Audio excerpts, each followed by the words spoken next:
Hello বন্ধুরা, কেমন আছো সবাই? আশা করছি খুব ভালো আছো এবং খুব ভালোভাবে প্রিপারেশন নিচ্ছ।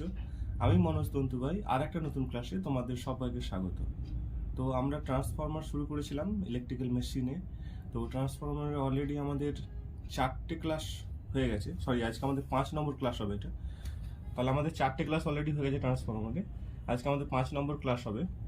এবং সেই 4টে ক্লাসে আমরা কিন্তু ট্রান্সফরমারের অনেকটা জিনিসই শিখেছি।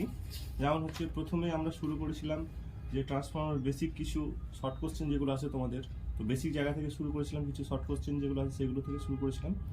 তারপর আমরা ইএমএফ ইকুয়েশনটা খুব ভালো করে দেখেছি। তারপর আমরা দেখেছি no load operation of transformer. তারপর আমরা আইডিয়াল ট্রান্সফরমার দেখেছি। তারপর আমরা ইকুইভ্যালেন্ট সার্কিটটা খুব ভালো করে দেখেছি, তাই না? তারপর ইকুইভ্যালেন্ট সার্কিট দেখার পরে আমরা কি করেছি, আমরা ট্রান্সফরমেশন রেশিও সম্পর্কে নলেজ নিয়েছি।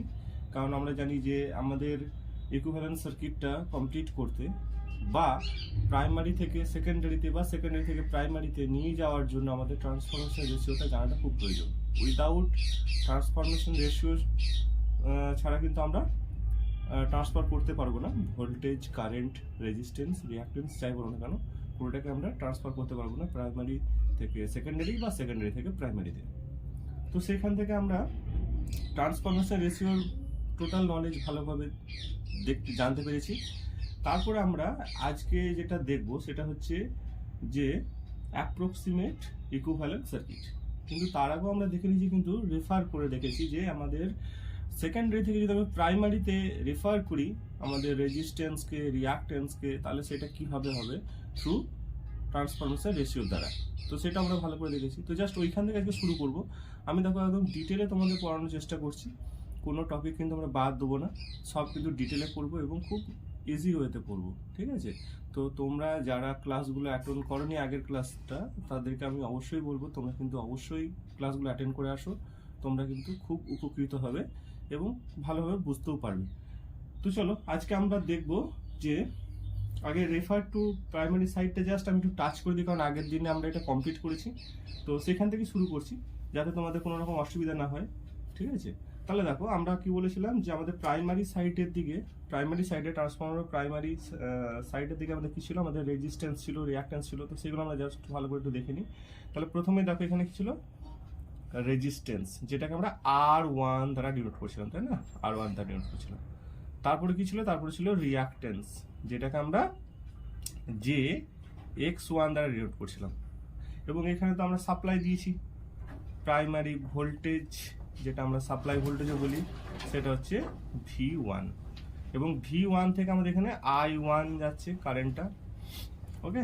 তারপরে দেখো এখান থেকে আমাদের দুটো কম্পোনেন্ট পেয়েছিলাম, একটা ছিল ওয়াটফুল কম্পোনেন্ট, একটা ছিল ওয়াটলেস কম্পোনেন্ট, তাই তো? তাহলে এখানে আমাদের হয়ে গেল, এখানে একটা রেজিস্ট্যান্স রয়েছে যেটাকে আমরা ওয়াটফুল কম্পোনেন্ট বলবো, যেটা লসের জন্য দায়ী বা লসকে রিপ্রেজেন্ট করে, ট্রান্সফরমারের মধ্যে নো লোড লসকে রিপ্রেজেন্ট করে। আর এটা হচ্ছে রিঅ্যাক্ট্যান্স, যে হচ্ছে কিনা ম্যাগনেটাইজিং কারেন্টটাকে প্রোভাইড করে, তাই তো? তাহলে এখানে আমরা দেখেন আমরা বলবো এক্সএম, এটা হচ্ছে তোমার এক্সএম বা জে এক্সএম বলতে পারো। আর এটা হবে কি, এটা হবে আর ডাব্লিউ, এটা হচ্ছে রেজিস্টিভ পার্ট, এটা হচ্ছে রিঅ্যাক্টিভ পার্ট। তাহলে এখান থেকে আমরা কি বলেছি, যেখান থেকে একটা কারেন্ট এখানে আসবে আই নট কারেন্ট, যেটাকে আমরা নো লোড কারেন্ট বলবো, ঠিক আছে? সেই নো লোড কারেন্টটা এখানে যেটা আসবে সেটা হবে আই ডাব্লিউ। এইখানে যে কারেন্টটা আসবে রিঅ্যাক্ট্যান্সের মধ্যে সেটাকে আমরা বলবো আই এম, ওকে? তাহলে দেখো এখান থেকে আমাদের প্রাইমারি সেকশনটা হলো, প্রাইমারি সেকশন বলতে এখানে এখন আমাদের কিছু বাকি রয়েছে। যেমন এই জায়গাতে আমাদের কি ছিল, এখানে কয়েল ছিল, তাই না? আমরা কয়েল বলতে, সরি আমি বারবার কয়েল বলছি, এটা ওয়াইন্ডিং ছিল। তাহলে এটা প্রাইমারি ওয়াইন্ডিং ছিল, এখন আমরা প্রাইমারি ওয়াইন্ডিংকে আমরা রিমুভ করে দেবো। কেন করে দেবো? কারণ আমরা এখন ট্রান্সফরমেশন রেশিও দ্বারা আমরা সেকেন্ডারি যে পার্টটা ছিল সেই পার্টটাকে প্রাইমারিতে আমরা নিয়ে চলে এসেছি। তো সেটার জন্য আমরা কি করবো, এখানে আমরা আর কিন্তু E1 এর যে ইয়েটা আছে সেটা লিখবো না, জাস্ট আমি একটু লিখে দিই। এটা এখানে এখানে কি ছিল, এখানে ছিল E1। E1 মানে কি, আমাদের প্রাইমারি ওয়াইন্ডিংয়ে যে ইএমএফটা তৈরি হয়েছিল সেইটা হচ্ছে E1। এবং এইখান থেকে কি ছিল, এখানে ছিল I2 ড্যাশ, তাই না? Current I2 dash. তারপর এদিকে কি ছিল, এদিকে ছিল তোমার সেকেন্ডারি পোর্শনের যে পার্টটা ছিল, সেখানে আমাদের ইএমএফ তৈরি হচ্ছিল মানে N2 এর জন্য। তাহলে সেটাকে আমরা বলবো এখানে, এটা ছিল E2। কিন্তু এখানে আর E2 তো বলবো না, E2 তো এখন কি হয়েছে আমাদের প্রাইমারিতে চলে আসছে, তাই এটাকে আমরা বলবো E2 ড্যাশ, এটাকে আমরা বলবো E2 ড্যাশ। এবং এই E2 ড্যাশ ইজিক্যাল টু কি ছিল, এটা ছিল তোমার এ, মানে ট্রান্সফরমেশন রেশিওর সাথে আমরা কি করছিলাম, E2 কে যদি গুণ করে দিই তাহলে E2 ড্যাশ পেয়ে যাচ্ছিলাম। তাহলে আমরা কিন্তু টোটাল সেকেন্ডারির যে পোর্শনটা সেটা কিন্তু সব যে ইকুইপমেন্টগুলো ছিল আমাদের সব কিন্তু আমি ট্রান্সফার করে নিয়ে চলে এসেছি প্রাইমারিতে, তাই জন্য এখন দেখো E2 ড্যাশ হয়ে গেছে, E2 নেই, তাই না। তারপর দেখো এদিক থেকে কি ছিল, এদিকে আমাদের আবার রেজিস্ট্যান্সটাকে আমরা রেফার করে নিয়ে এসেছি সেকেন্ডারি থেকে প্রাইমারিতে। তাহলে এটাকে আমরা কি বলবো, এটাকে আমরা বলবো যে R2 ড্যাশ, এটা এখন R2 থাকবে, এটা হবে R2 ড্যাশ। আর এই R2 ড্যাশ মানে কি, এ স্কোয়ার ইন্টু R2, তাই না। তাহলে রেজিস্ট্যান্সের সাথে যদি আমরা এ স্কোয়ার মানে ট্রান্সফরমেশন রেশিওর স্কোয়ার করে দিই তাহলে কিন্তু এটা R2 ড্যাশ হয়ে যায়। ওকে, R2 ড্যাশ হয়ে গেল। এরপরে কি হবে, এবার হবে রিয়াক্টেন্স। তাহলে রিয়াক্টেন্সটা আমরা কি বলবো, এটা বলবো আমরা যে X2 ড্যাশ বা X2 ড্যাশ লিখছি এখানে। তাহলে X2 ড্যাশ মানে আবার কি, আমরা সেম ওই লিখবো এ স্কোয়ার ইন্টু X2, ঠিক আছে। চলো এখান থেকে কি হবে, এখান থেকে তোমার I2 যেটা আছে, I2টাও তো এখানে চলে আসবে রেফারে, তাহলে এটাকে আমরা বলবো I2 ড্যাশ, ঠিক আছে। ওকে, তাহলে এবারে এখানে দেখো এদিকে থেকে ফাইনালি আমরা পেয়ে গেছি সব কিছু। এখানে যে লোডটা আছে, লোডটা আমরা নিয়ে চলে এসেছি সেকেন্ডারি সাইড থেকে প্রাইমারিতে। তাহলে এই যে লোডটা ছিল সেই লোডটা নিয়ে চলে এসেছি। তাহলে এই লোডটা যেটা আছে সেটাকে আমরা বলতেই পারি যে এটা হচ্ছে তোমার এখানে ইম্পিডেন্স, মানে দুটোর ইম্পিডেন্স মানে Z2 ড্যাশ, তাই তো, Z2 ড্যাশ। তাহলে এটা Z2 ড্যাশ করে দাও। Z2 ড্যাশ ইজিক্যাল টু কি হবে, এটা হবে এ স্কোয়ার Z2। তাহলে রেজিস্ট্যান্স, রিয়াক্ট্যান্স বা ইম্পিডেন্সের ক্ষেত্রে শুধুমাত্র এ স্কোয়ার হয়, বাকিবাদের ক্ষেত্রে শুধুমাত্র এই গুণ হবে, মানে ট্রান্সফরমেশন রেশিওটা গুণ হবে। আর এখানে আমাদের কি, এখানে আমাদের লোড কারেন্ট ভোল্টেজটা রয়েছে। তাহলে লোড ভোল্টেজটা আমরা V2 বলতে পারি, V2, তাহলে সেটা হয়ে যাবে V2 ড্যাশ। আর V2 ড্যাশ মানে সেম ওই এ ইন্টু V2, ঠিক আছে। তো এই ছিল আমাদের তোমার রেফার টু প্রাইমারি সাইড, মানে সেকেন্ডারি থেকে রেফার করে আমি প্রাইমারিতে নিয়ে এসেছিলাম। এবার আমি যেটা দেখবো সেটা আমরা দেখবো যে এবার আমরা অ্যাপ্রক্সিমেট ইকুইভ্যালেন্ট সার্কিট একটু বের করব। অ্যাপ্রক্সিমেট ইকুইভ্যালেন্ট সার্কিটটা বের করতে গেলে কি হবে, তাহলে এই সার্কিট আশা করি আমি আগের দিনই এটা কমপ্লিট করেছি, তাহলে এটাতে বুঝতে কোনো অসুবিধা নেই, সব জায়গাটা তোমরা খুব ক্লিয়ারলি বুঝতে পেরে গেছো আশা করছি। তো এই সার্কিটটাকে যখন আমরা অ্যাপ্রক্সিমেট ইকুইভ্যালেন্ট সার্কিট লিখবো, ঠিক আছে, এটাকে যখন আমি কি করবো, এটাকে যখন অ্যাপ্রক্সিমেটে কনভার্ট করব, তখন দেখো এই যে পার্টটা রয়েছে, এই পার্টটাকে আমি জাস্ট এইদিকে নিয়ে চলে আসবো, ঠিক আছে। ওকে, আবার যদি খুব ভালো করে দেখি, দেখো এইখানে I0 যেটা রয়েছে, I0, তাহলে I0 আমি কি বলতে পারি যে I1টা এখানে যাচ্ছে কারেন্ট দিয়ে, এখানে দেখো প্যারালালে দুটো পার্টে ভাগ হয়ে গেছে, একটা I0 আর একটা হচ্ছে I2 ড্যাশে। তাহলে আমি এখানে বলতেই পারি যে I1 is equal two I0 plus I2 dash, তাই তো। তাহলে এখানে কি হবে, এখানে হচ্ছে তোমার I1টা হচ্ছে I0 এবং I2 ড্যাশের ভেক্টর সাম। কিন্তু আমি একটা কথা বলেছিলাম যে I0টা নো লোড কারেন্ট, এবং এই নো লোড কারেন্টটা কিন্তু খুব কম হয়, কত হয়, 2 থেকে 5% হয় ফুল লোড কারেন্টের, তাই না। ফুল লোড কারেন্টের এই পার্সেন্টটা হয়। তাহলে আমরা যদি এটা খুব কম হয়, খুব পরিমাণে কম হয় I0টা, তাই I0টাকে যদি আমরা নেগলেক্ট করে দিই, I0টাকে যদি আমরা না ধরি, তাহলে আমরা এখানে বলতেই পারি যে I1 is equal two I2 dash, তাই না। তাহলে I1 is equal two I2 dash বলতে পারি, কারণ I0টা ভীষণই কম হয়, এটাকে আমরা নেগলেক্ট করছি, কারণ 2 থেকে 5% ফুল লোড কারেন্টের। তো আমরা যদি এটাকে নেগলেক্ট করে দিই তাহলে কিন্তু এটার কোনো অস্তিত্ব থাকবে না, তাই তো। তাহলে এটাকে যদি আমরা নেগলেক্ট করে এটাকে যদি বাদ দিয়ে দিই তাহলে জিনিসটা কীরকম হবে, তো দেখিনি। তাহলে এটাকে আমি ধরো বাদ দিয়ে দিলাম, নেগলেক্ট কেন করলাম, কারণ এটা খুব কম হয় বলে, তাহলে এটাকে নেগলেক্ট করে দিলাম 1। আচ্ছা, নেগলেক্ট করে দেওয়ার ফলে দেখো এখানে E1 E2 এসব লেখার কোনো প্রয়োজন নেই, কারণ এখানে কোনোদের আর লেখার দরকার নেই। আমাদের যখন ইকুইভ্যালেন্ট সার্কিটে চলে আসবে তখন কিন্তু আমাদের এখানে অ্যাপ্রক্সিমেট ইকুইভ্যালেন্ট সার্কিটে কিন্তু আমরা ছোটো ছোটো জিনিসগুলোকে কিন্তু বাদ দিব, তাই জন্য এটা অ্যাপ্রক্সিমেট, এটা কিন্তু অ্যাকুরেট নয়, ঠিক আছে। এটা হচ্ছে অ্যাপ্রক্সিমেট, তাই জন্য এটাকে আমরা বাদ দিয়ে দিচ্ছি। ওকে, মানে ছোটোখাটো যে ব্যাপারগুলো আছে সেগুলোকে আমরা নেগলেক্ট করে চলছি। তাহলে নেগলেক্ট করে চলার ফলে যেটা দাঁড়াচ্ছে সেটা হচ্ছে যে সার্কিটটা ঠিক আমাদের এইরকম হয়ে দাঁড়াচ্ছে, তাই না, এরকম দাঁড়াচ্ছে। তাহলে এই ক্ষেত্রে আমরা এটাকে বলতে পারি যে এইটা হচ্ছে তোমার অ্যাপ্রক্সিমেট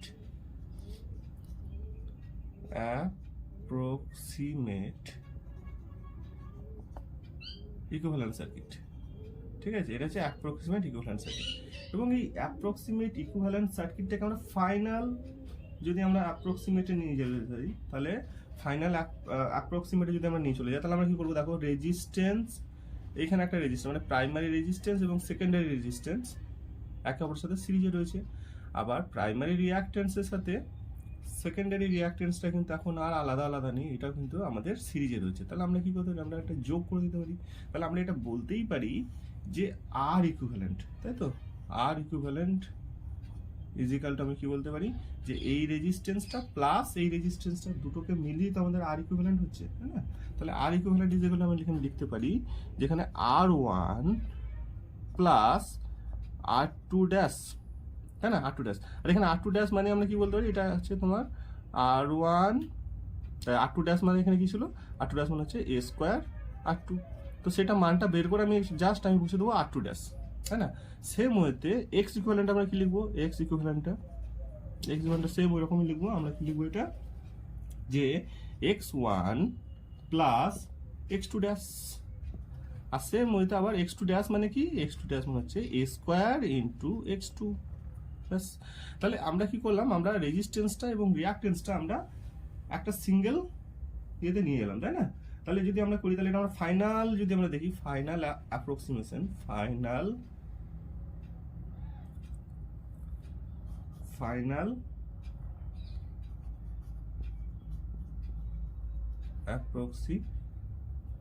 অ্যাপ্রক্সিমেট ভ্যালু, ঠিক আছে, অ্যাপ্রক্সিমেট ইকুয়েশন যদি বলি, তাহলে ফাইনাল অ্যাপ্রক্সিমেটে আমাদের কি আসবে, এটা মেনশন করে দাও, অ্যাপ্রক্সিমেশন। তাহলে ফাইনাল অ্যাপ্রক্সিমেশন আমাদের কি হবে, আমাদের এখন রেজিস্ট্যান্সটা সিঙ্গেল রেজিস্ট্যান্স হয়ে যাবে। তাহলে ফাইনাল অ্যাপ্রক্সিমেশনে আমরা কি দেখবো, আমরা রেজিস্ট্যান্সটা সিঙ্গেল হয়ে গেছে এবং দুটো রেজিস্ট্যান্স মিলিয়ে আর ইকুইভ্যালেন্ট হয়ে গেছে, আর দুটো রিঅ্যাক্ট্যান্স মিলিয়ে আর এক্স ইকুইভ্যালেন্ট হয়ে গেছে। তাহলে আমরা এখানে দেখতে পাবো, যেটা যদি আমরা দেখে নিই তাহলে আমাদের এরকম দেখাবে জিনিসটা, এখানে রেজিস্ট্যান্সটা সিঙ্গেল হয়ে গেছে, রিঅ্যাক্ট্যান্সটাও সিঙ্গেল হয়ে গেছে। আর একটা কি হয়েছে আমাদের এখানে দেখো, আইজো, এটা কারেন্টটাও কিন্তু দেখো আমাদের সেম কারেন্ট ফ্লো করছে। এখন কিন্তু I1 আর I2 ড্যাশের মধ্যে কিন্তু কোনো পার্থক্য নেই, সিরিজে আমাদের কারেন্ট ইকুয়াল থাকে, তাই এখানে কিন্তু এটা সিঙ্গেল কারেন্টও হয়ে গেছে আমাদের এখানে। তাহলে আমরা যদি দেখে নিই, তাহলে আমরা এখানে বলতে পারি এটা হচ্ছে আর ইকুইভ্যালেন্ট, তাই না? আর এটাকে আমরা বলতে পারি যে এক্স ইকুইভ্যালেন্ট, মনে থাকবে। তাহলে আর ইকুইভ্যালেন্ট এক্স ইকুইভ্যালেন্ট দুটোর মধ্যে চলে এসছে। আর এখান থেকে আমরা বলতে পারি যে এখানে যে কারেন্টটা ফ্লো করছে সেটা কি, I1, যেটাকে আমরা বলছি কিনা I2 ড্যাশ। তাহলে I1 এবং I2 ড্যাশের মধ্যে কোনো পার্থক্যই নেই। এবং এই দিক থেকে আমরা কি কারেন্ট ভোল্টেজ দিয়েছিলাম, আমরা সাপ্লাই ভোল্টেজ V1, আর এইদিকে ছিল তোমার V2, তাই তো, এবং এটা হবে V2 dash, not only V2, ঠিক আছে। তাহলে এই হচ্ছে আমাদের ফাইনাল অ্যাপ্রক্সিমেট ইকুইভ্যালেন্ট সার্কিট, ঠিক আছে। তাহলে এইখান থেকে যদি আমরা দেখে নিই, তাহলে আমাদের দেখো এখান থেকে যদি আমরা দেখি, তাহলে আমরা কি পাবো, তাহলে V1 ইজিক্যাল টু আমি কি বলতে পারি এখানে, V1 ইজিক্যাল টু, যদি আমি এটা KVL করি, তাহলে V1 ইজিক্যাল টু কি পাবো, V1 is equal two V2 dash plus, এখানে আমরা I বা I2 ড্যাশ একই জিনিস। তাহলে আমরা যদি I ধরি তাহলে এটা এখানে একটা ভোল্টেজ ড্রপ হবে, প্লাস এখানে একটা ভোল্টেজ ড্রপ হবে, প্লাস এই ভোল্টেজটা, তাই না, V1 ইজিক্যাল টু, তাই তো হবে, মানে V1 ইজিক্যাল টু এখানে একটা ভোল্টেজ ড্রপ, প্লাস এখানে একটা ভোল্টেজ ড্রপ, প্লাস এই ভোল্টেজটা। তাহলে আমরা এখানে বলতে পারি যে I1 R equivalent plus I1 x equivalent. তাহলে এখান থেকে আমরা KVL করে আমরা পেলাম যে V1 ইজিক্যাল টু কি হবে, V1 ইজিক্যাল টু হবে V2 dash plus I1 R equivalent plus I1 x equivalent বা জে এক্স ইকুইভ্যালেন্ট, ঠিক আছে। তাহলে এই হচ্ছে আমার ফাইনাল অ্যাপ্রক্সিমেশন বা ফাইনাল ইকুইভ্যালেন্ট সার্কিট থেকে আমি এটা পেলাম। তাহলে দেখো অত বড় একটা সার্কিটকে আমি জাস্ট একটা ছোট্ট ফর্মুলাতে নিয়ে চলে এলাম, এবং এই ছোট্ট ফর্মুলা থেকে আমরা কিভাবে আমরা দেখবো যে সার্কিটে যদি ল্যাগিং করে তাহলে তার ফেজার ডায়াগ্রামটা কিরকম হবে, লিড করলে তার ফেজার ডায়াগ্রাম কিরকম হবে, আর আমাদের যদি ইউনিটি পাওয়ার ফ্যাক্টর হয় তাহলে সেখানে আমাদের ফেজার ডায়াগ্রামটা কিরকম হবে। তো ঠিক আছে, আমরা নেক্সট ক্লাসে আমরা সেইগুলো খুব ভালো করে আলোচনা করব। তো বন্ধুরা, আজ এই পর্যন্ত থাকলো, তোমরা খুব ভালোভাবে প্রিপারেশন নাও। আমি কিন্তু এই ক্লাসগুলো পরপর নিয়ে আসছি এবং খুব ডিটেলে নিয়ে আসছি, তোমাদের কোনো জায়গাতে কোনো অসুবিধা হবে না, একদম ডিটেলে দেবো আমরা। যদি কারো কোনো সমস্যা হয় অবশ্যই তোমরা কমেন্ট সেকশনে আমাকে জানাবে, কমেন্ট বক্সে জানাবে কোথায় প্রবলেম হচ্ছে না হচ্ছে, আমি কিন্তু সেখান থেকে সলভ করে দেওয়ার চেষ্টা করব। তো বন্ধুরা, আজ এই পর্যন্ত থাকলো। তোমরা খুব ভালো থেকো, সুস্থ থেকো।